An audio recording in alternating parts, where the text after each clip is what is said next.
Good Wednesday morning, y'all. Let me give y'all a little breakdown of what's been going on this week. I unloaded at the Sam's in Cedar Rapids, Iowa. Did my 34. And mind you, I loaded Saturday night. I unloaded up in Wisconsin Friday night. I waited 24 hours. I loaded, drove to Cedar Rapids. It was like 250 miles. Okay. I get over there, I get offloaded, did my 34. Monday afternoon, here it is Wednesday morning. Monday afternoon, I still ain't heard nothing from anybody. So I texted my fearless leader, and I just said, is there no load? And he replies to me, none, I don't have one at this time. Which I thought that was a little bit of a smart remark. So I just said, imagine that, because of all the antics that's been going on since February. 10 minutes later, he sends me on this load to pick up, basically near Belvedere, Illinois, where we pick up all the time. But it was a 2-stop load. It's like 800 miles over 2 days. One stop in Ohio, one stop here in London, Kentucky. I had to go to a Family Dollar, whatever, dollar, whatever it was, one of them dollar warehouse. It was a big, huge warehouse. But I got my load off there yesterday. It's a little bit north of Columbus, Ohio. It was like about 4.5 hours from here. And then I unloaded, and I went down to the truck stop, got me a shower and all that good stuff. And then I drove on down here. Got here last night, checked in. The guy checks me in, is like, yeah, just park right here. They start receiving around 3 o'clock in the morning. Now my appointment's at 4 a.m. And here it is like 8:30. I'm still sitting here. He gets the first 3 or 4 trucks, gets them, and then he says, well, we don't have any more dock doors, so I'll come out here and get you when all right. So I went ahead and went to bed, because I was just sitting up in the driver's seat. So then I tell you, man. Anyway, I've been sitting here. Somebody must have forgot to tell somebody or something, because they didn't change shifts. And the guy, he was like, well, we didn't know if you was loaded or unloaded. I'm like, well, sir, I checked in like last night sometime. Well, we didn't know if you was loaded or unloaded. I said, well, there's a real easy way to check that. Just go back and look at the seal. If it's got a seal on it, it's not that difficult. And he was like, well, I saw that you was asleep. I said, yes, sir. I said, I understand that, but if you think I'm asleep and you don't know, there's a real easy way. Just walk back and look. And he didn't take the time to go back and look. And they just assumed, they just didn't care. So I just talked to the people, and they assured me that I'm going to be the next one to go back there. They apologize. I'm like, man, apologies don't really do me any good right now, man. I was thinking I was going to be gone. I would already be leaving here already. Cause I don't have but 5 pallets for this place. That's all I got. It'll take them. I was in that place yesterday. Maybe I don't even think I was in there an hour. I think maybe 30 minutes, and I was unloaded. They had 11 or 12 pallets. Got it all. I was in and out there in no time. I tell you, man. I'm going to call about another job here in a little while. I was supposed to call him yesterday, and I forgot. I was talking to some other people about jobs. This one here, the one I mentioned last week, I done gave up on them. They're just full of crap.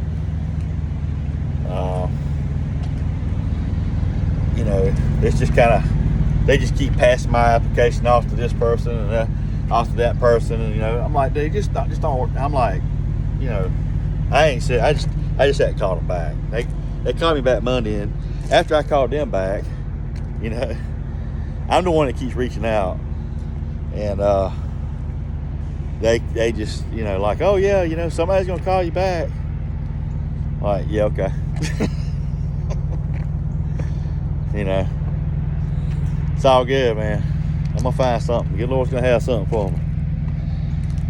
You know, it may be I need to start looking westward towards Oklahoma or something. That might be. If the door closes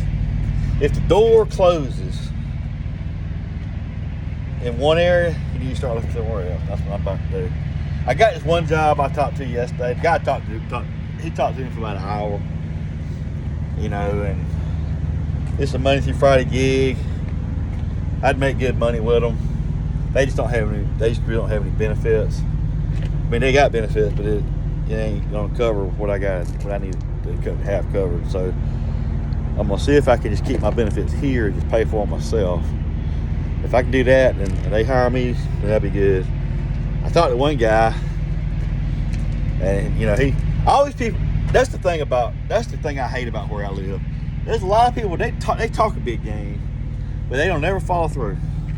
You know, they always, you know, man, I can do this, man, I can do that. Well, don't tell me what you. I'm a results guy.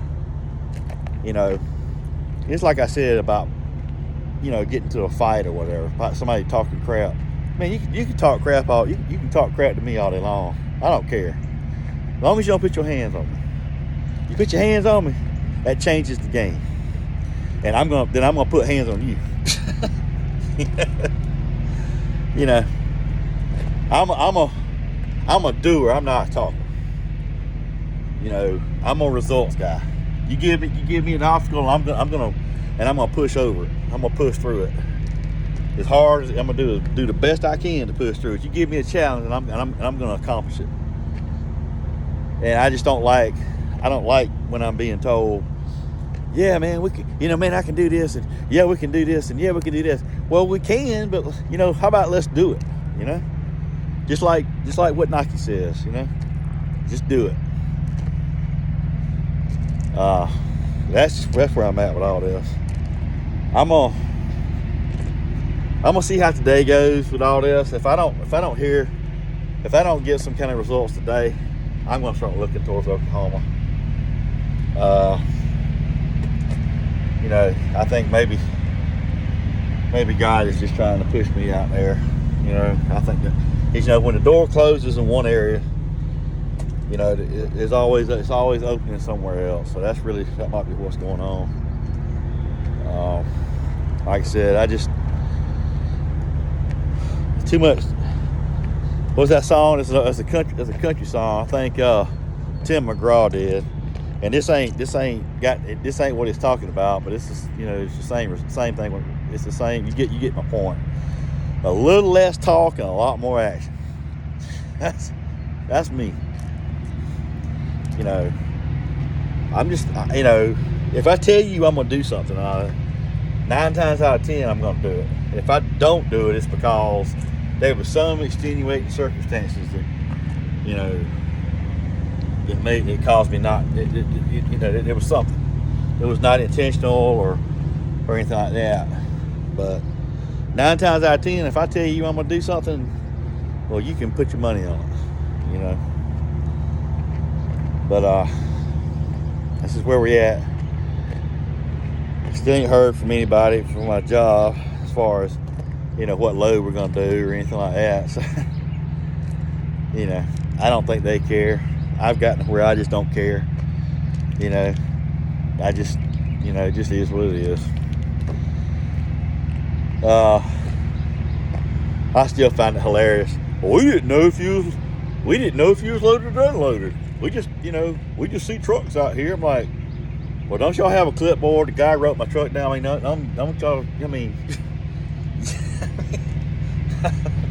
I know it's Kentucky and everything. You know, I was in Ohio. Is it Ohio or is it Ohio? Or is it Ohio? Which one is it? It's just like New Mexico. They're excited about New Mexico. You know, I used to listen to a radio station in New Mexico when I go through there, and they was always excited. You know, New Mexico. It was like, man, they just excited about it. You know. And I don't know what it is about Missouri. What's this? People that are from Missouri, they really love Missouri. Almost as good as Texas.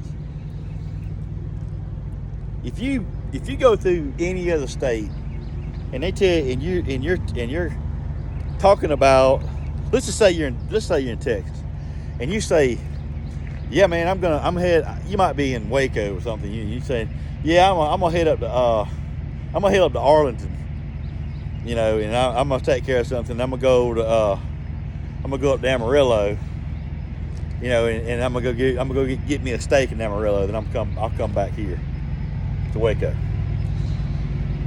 In Missouri, they don't do it quite like that. They'll say you might be in Springfield, but they won't tell you they're in Springfield. They'll tell you they're in Springfield, Missouri.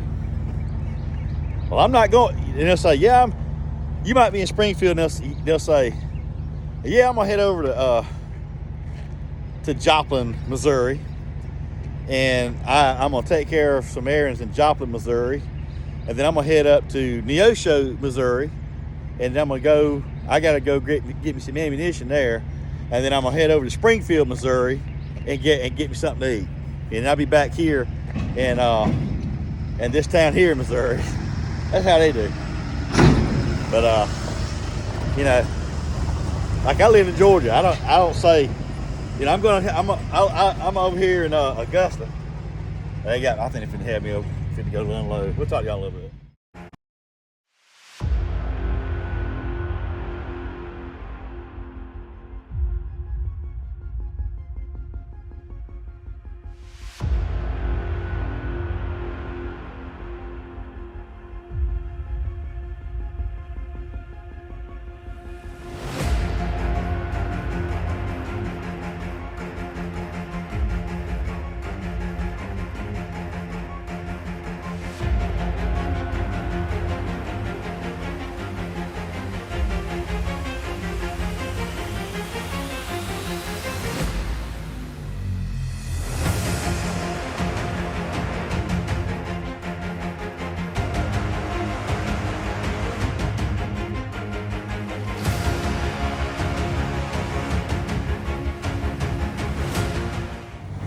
Yeah, what I was saying before I was so rudely interrupted is I'm finally in a door.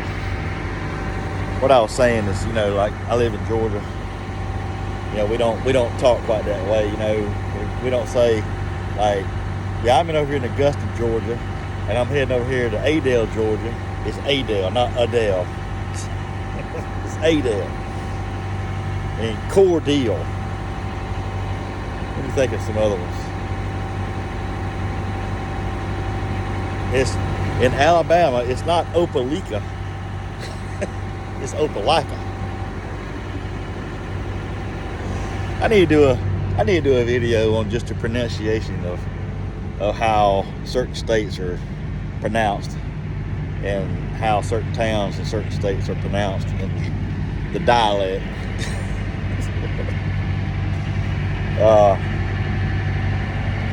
But yeah, you get my point. You know, we don't say I'm in Augusta, Georgia, and I'm heading down to Adel, Georgia, and we're gonna do this, and then we're gonna head down to Valdosta, Georgia, and do this. We don't say all that. Missouri is the only state I know that does that. I'm gonna say this too about the D.O.T. Me and my dispatcher have been going back and forth about the way I've been using personal conveyance.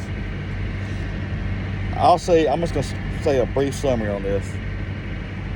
I've had 3 DOTs since I came back in October, and all 3 of them are clean level 1 inspections.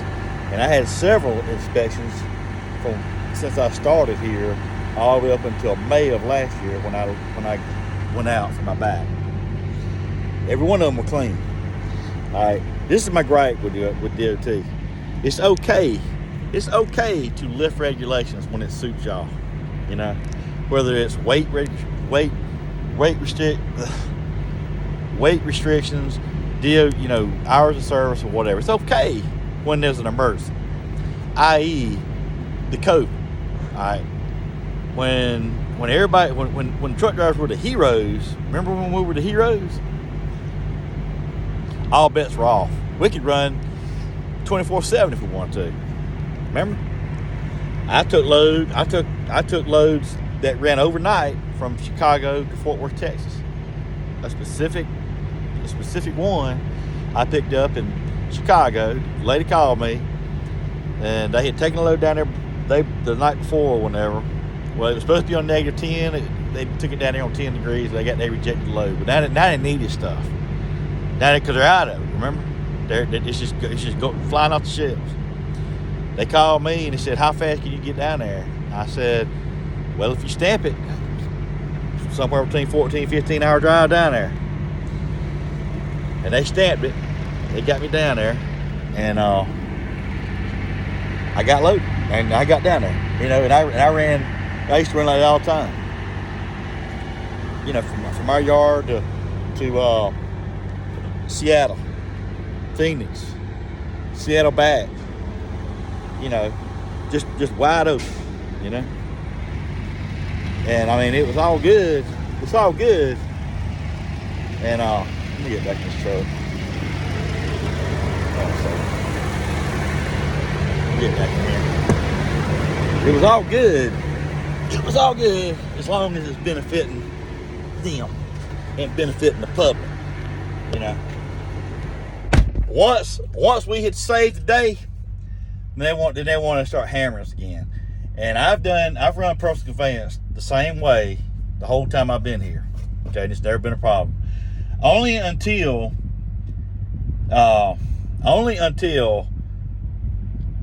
he started getting upset with me, and really I was the one that should have been upset. It's like I said, he made me sit at this place for 3 days, gave my load to somebody else, and then they want to gripe because I beat that guy out there. And ever since then, it's just been a butthurt contest. Let's just put it that way. He got upset. He got upset that I got in touch with the owners, and because he basically said I didn't know what I was doing. He ain't ever sat in the truck, and I kept him on task. Got the load there on time because he never changed the ETA. He didn't do his job, but I made sure he did mine. But I'm the bad guy, and made him look bad, made that other driver look bad, his buddy, made both of them look bad. The owners went to my dispatcher and corrected him. So in retaliation, he's retaliating against me because I'm not getting any miles. Anybody else would have already quit. And I'm about a week or so away from quitting. I'm gonna have me something lined up. If I don't hear anything today, I'm gonna start looking towards Oklahoma. Because I gotta get something going. Anyway, but that's my gripe with D.O.T. It's okay. All these, it's okay to lift regulations as long as it benefits y'all. But then, and my thing is this: it's either safe or it's not. So which one is it? If it's safe then, it should be safe now, right? So what's the problem? Y'all want to nitpick us if we don't do a 30-minute break, or if we don't do this, or what they call it? They got this new thing now. It's some new thing they do on these e-laws now. They call it a form violation. Like, are you kidding me? Y'all can't come up with it. I mean, that's what tells you it's not about safety. It's about money. So anyway, as far as D.O.T. is concerned, y'all can kick rocks. And that goes for about every state. Georgia used to not be too bad. Georgia's getting about as bad as California. And I mean, it's just y'all ain't about safety. It's all about money. Change my mind. How about that? Anyway, I've talked long enough. I've been running my mouth long enough. I get on here and rant and rave. So we'll talk to y'all later. I hope y'all have a good day. And stay blessed where you at. I'll say a prayer for y'all. Y'all say a prayer for me. Trying to work through this. We'll talk to y'all later.